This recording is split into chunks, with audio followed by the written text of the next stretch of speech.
And I'm finally back with another doll video, but this time it's not a commission. Today I'll be making the illustrious and terrifying White Diamond from Steven Universe. In the almost 5 years I've been making dolls, White Diamond is a character that I've been wanting to make a doll for since the beginning. But I was just never confident or comfortable enough in my skills to do her. Until now. That and because I was completely stumped on how to replicate her black mani-pedi situation. But I finally figured out the solution, which you'll see later on. But for now, after sewing the body, it was time to focus on the legs, but specifically her legendary high-heeled column shoes. I made two different patterns, one for the back/bottom of the shoe, and another one for the column heel.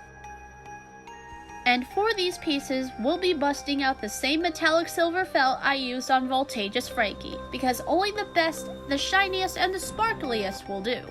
I traced two of each pattern piece on the underside of the felt with pencil because unlike regular felt, if I pin the patterns to this felt to cut them out, the holes won't heal. And that's because of the brushed metallic silver coating on the top of the felt. So yeah, pro tip if you ever want to use this kind of felt. Also, if you want to know where I get my metallic felts like this, I get them off of an Etsy shop that I'll link in the description box, because I keep forgetting to do that. And I'm recording these lines so that I remember to do it. Anyways, I then split apart the column pattern to get the centerpiece, which I cut out two more of to put on top of the base column pattern for extra dimension, and to give the illusion of it jutting out like it does in the show.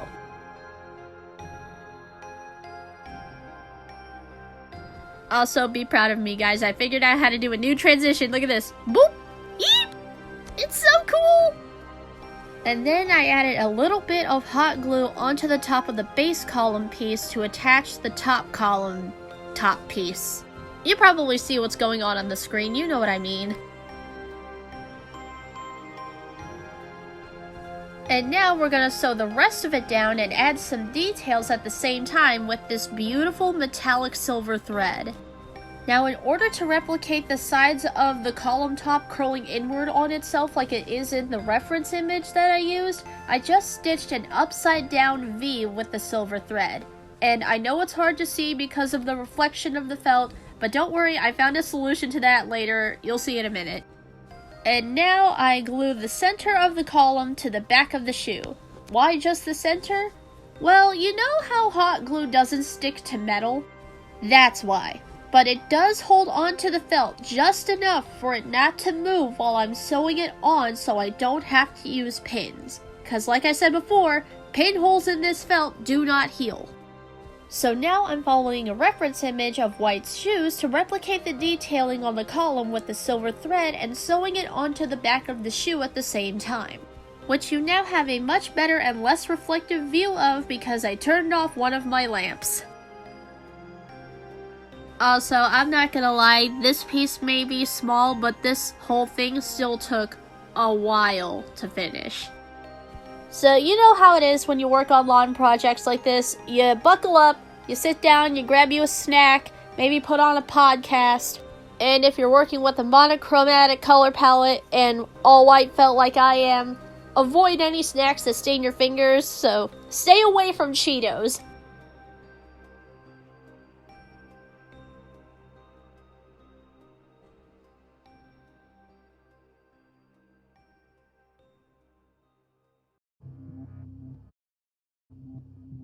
There, look how beautiful. I went on ahead and did the second one off camera, and now we're gonna come back to the legs. Now before we put on the shoes, we gotta replicate the black pedicure. And this is where my solution comes in. I had the idea to replicate it using pieces of this black glitter sequin that I used on Voltageous Frankie. The more uses I find for that sequin, the happier I get that I picked it up in the first place. However, I am a little worried that when I eventually run out, I won't be able to find it again because I haven't found it anywhere else since. Anyway, I took out 10 pieces of sequin and sewed 5 to each leg by hand. And don't worry about the black thread showing through on the backside because the shoes will cover that up later.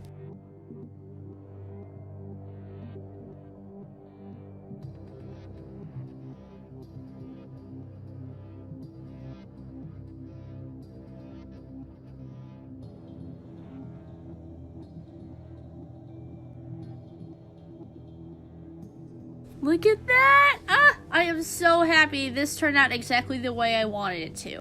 And now before I put the back of the shoe on, we gotta do the top. And the top of the shoe is just a couple of straps, one at the bottom towards her toes and an ankle strap. So I cut a couple of strips of the silver felt, hot glued the center, and sewed the sides onto the legs, making them go past where the seam allowance is on the legs so the backs of the shoes will cover up where I attached them.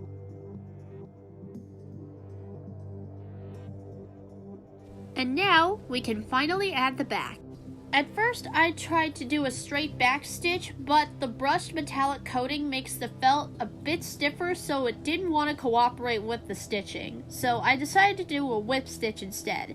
It's not the prettiest, but it was the only way to make it actually stay.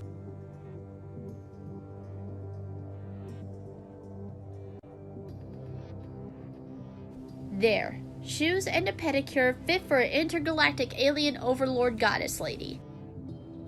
Now we just attach the legs and we can move on to her glorious, almost star-shaped hair. Hair that is so huge, when drawing out this pattern, I had to chop a second piece of notebook paper in half and tape those halves onto both sides of the first paper I drew the pattern on in order to fully draw out the points. And then, because it's a very irregular shape, I had to hand whip stitch this whole thing, which took me 45 minutes to an hour, which I was thankfully able to edit and whittle down to a minute and a half, and also a photo time lapse so you guys don't have to suffer the same pain.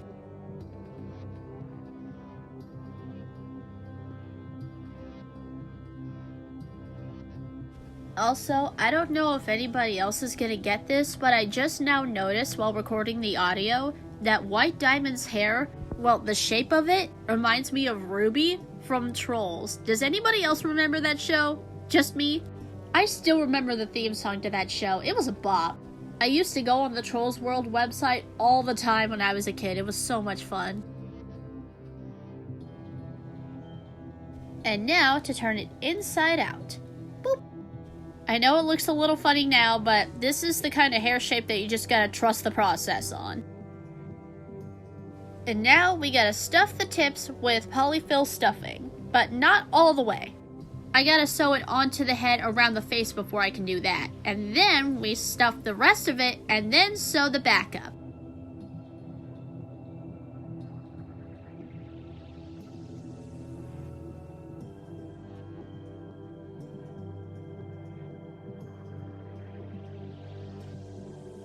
And when sewing the hair or the base wig cap onto a doll's head, I use a backstitch, because we don't want this sucker going anywhere. Also, during the process of making White's hair, I was toying around with the idea on whether or not I should sew white sequins scattered about in her hair, but at the end, I'm kind of glad that I didn't, because I feel like it would have been too much with the insane amount of sequin that was going to be on the rest of her. And with that, her glorious hair is complete.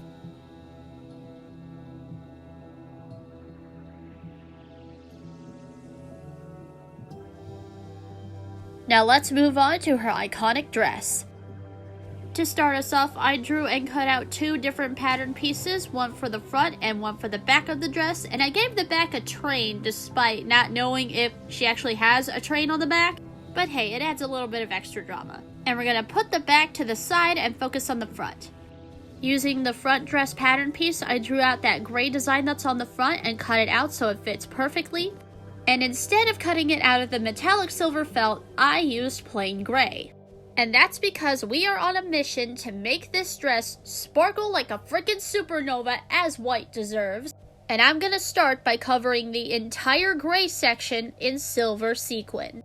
If this dress isn't blindingly sparkly like the brightest disco ball you've ever seen by the time I'm done, then what am I even doing? So as you can see, I had to sew this all by hand, and the process took 2.5 hours straight. My arm was killing me after this, but the end result was worth it.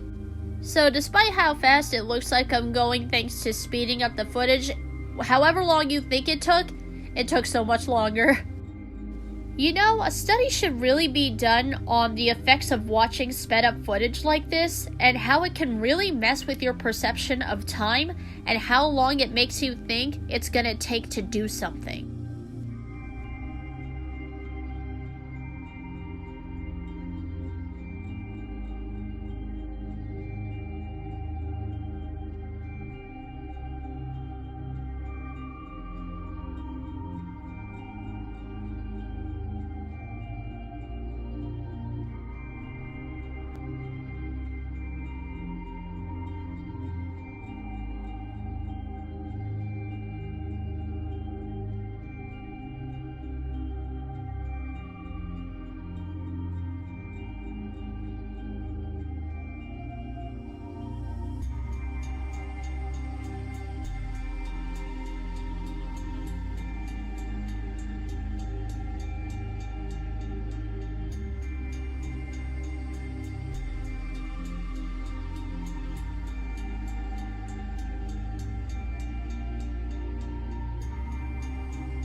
Now, despite being done with the silver at this point, I didn't stop there. In Steven Universe Future, they added some lighter gray diagonal stripes radiating from the center of the top, so I decided to incorporate that, but instead of using gray sequin, I used white. And this took a considerably smaller amount of time to do than the entire gray section did. Thank goodness.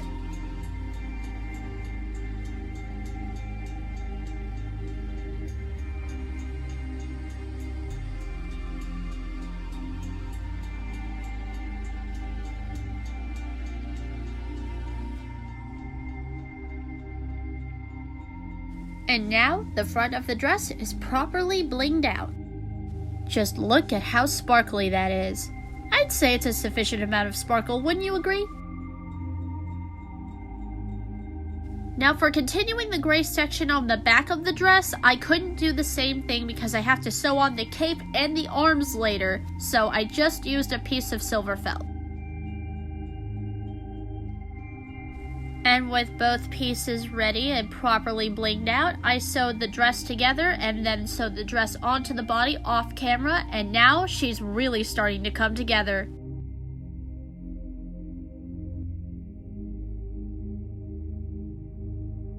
Now how about we give her some arms? But first and foremost, we gotta give them the all-important manicure.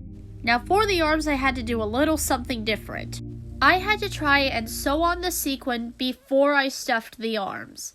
Because unlike the legs, there won't be anything to cover up the black stitches if they show on the back of the arm.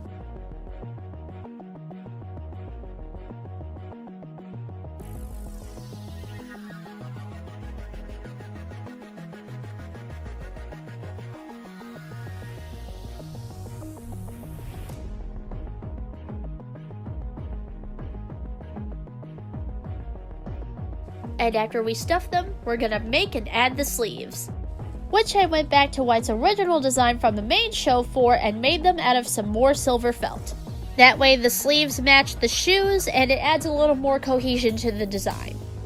And after I sewed the sleeves together, I sewed them onto the arms and sewed the arms onto the body.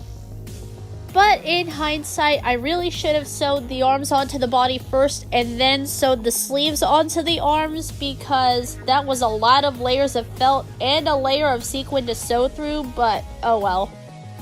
There. And now you could say that she's armed and ready. I'll see myself out. I'm so sorry. Next, let's get started on her beautiful and sparkly cape. After drawing out the basic shape of the cape, I sketched out the stripes and labeled each one for which side it's on, which number, and what color it's supposed to be. B for black and G for gray, and split the whole thing up and then cut the felt pieces I needed. And then began the process of whip stitching all the stripes together, which I decided to do a photo time lapse of to save time, and because photo time lapses are cool, or at least I think so. And now it's time to add the all-important sparkle! Starting us off, I saved all of the white scraps of felt I made from cutting out White's body and hair to make tiny white sparkles like you see in her cape in the show. And I drew out a tiny sparkle pattern and cut out 10 of them just in case, because I had no idea how many I was gonna need. And then I hand sewed on each of these white sparkles on the black stripes only.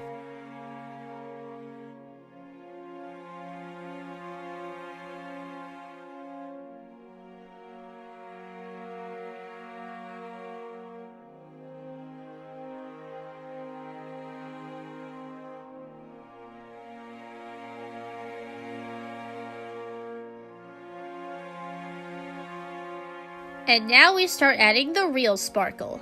I'm gonna sew some more of that black glitter sequin scattered around the white sparkles we made on the black stripes only again.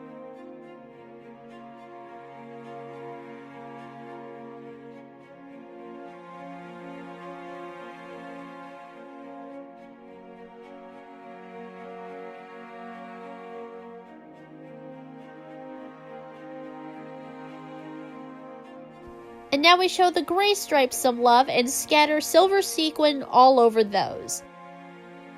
Also, the reason I didn't add any sequin at the top of the cape is because I still gotta attach the cape to the back of the dress somewhere. There we go, now that is a cape. Look at how sparkly that is. Perfect, just mwah.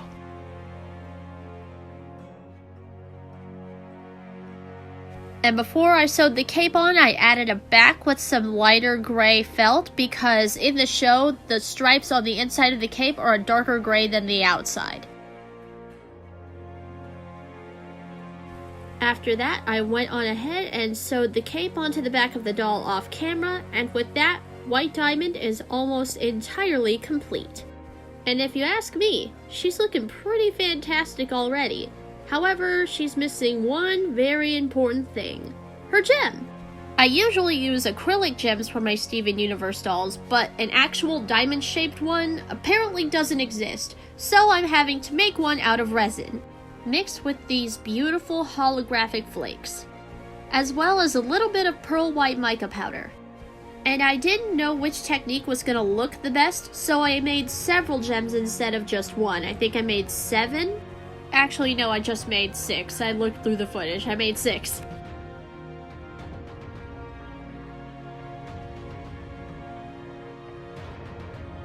Once they were fully cured, I popped them out of the mold and painted all of the backs with a layer of silver acrylic paint, and then sealed it with a layer of polyurethane glaze I mixed with silver mica powder.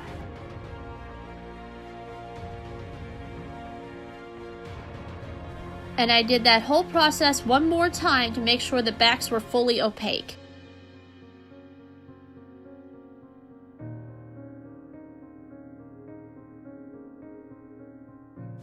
And off camera, I decided to go with this gem that has the pearl mica powder coated on the front of it.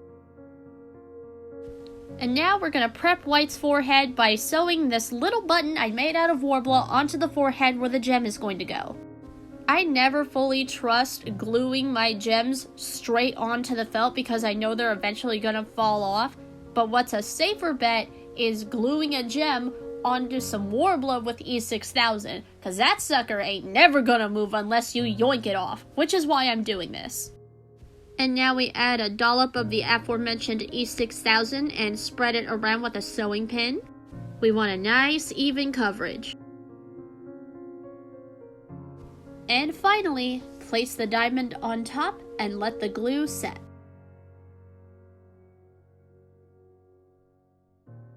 And now it's time for the final reveal.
Oh, I also took this opportunity to show the train that I didn't show off before. Look at that. In action. I love it. I love the added drama. And cue the glamour shots. Now, since this doll isn't a commission, I have the choice of either keeping her or selling her. And I'm not going to keep her because I don't have room for her. So I'll be putting her up in my shop. And by the time this video goes up, she may or may not still be there. I don't know. But if you feel so inclined, please feel free to check out my online shop, linked in the description, and see if you can snag her for yourself. And as you guys already know, I also do commission work if you want one for yourself and you didn't get a chance to get her. And with that, I will see you guys later.